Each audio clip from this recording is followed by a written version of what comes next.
वाल्मीकि रामायण के अनुसार भगवान लक्ष्मण कितने शक्तिशाली थे। आज हम इस बारे में जानेंगे कि भगवान लक्ष्मण कितने शक्तिशाली थे। 14 वर्ष के वनवास के बाद जब भगवान श्री राम अयोध्या वापस आए, तब एक दिन अगस्त्य ऋषि उनसे मिलने आए और उन्होंने लंका में हुए युद्ध के बारे में बात की।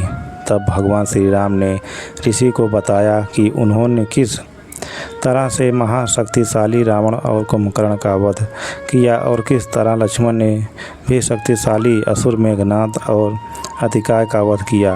तब ऋषि अगस्त्य ने कहा, बेशक राम, इसमें कोई शक नहीं है कि रावण और कुंभकर्ण महान योद्धा थे, लेकिन सबसे शक्तिशाली मेघनाद यानी इंद्रजीत था। उसने देवराज इंद्र से स्वर्गलोक में युद्ध किया और पकड़कर उसे लंका में ले आया और सिर्फ तब छोड़ा जब भगवान ब्रह्मा ने उन्हें छोड़ने को कहा, क्योंकि लक्ष्मण ने जब से शक्तिशाली योद्धा को परास्त किया, इसलिए लक्ष्मण सबसे शक्तिशाली योद्धा कहलाए जाएंगे।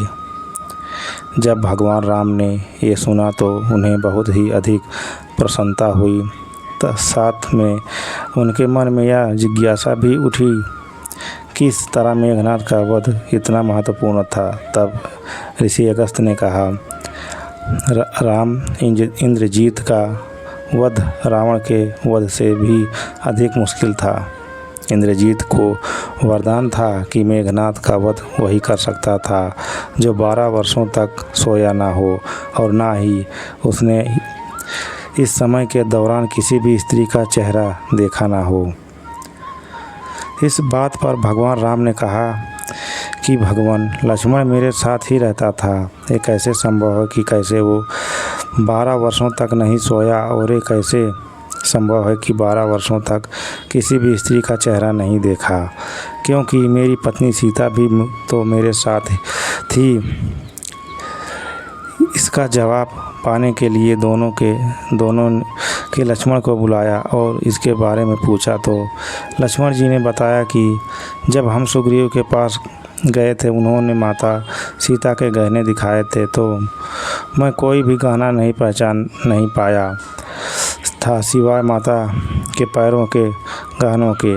लक्ष्मण जी ने ये भी कहा कि जब आप और माता सीता सो जाते थे तो मैं रात भर जागता था, और जब कभी भी नींद आती थी तो अपनी पलकों को अपने बाणों की मदद से झुकाने से रोक लेता था।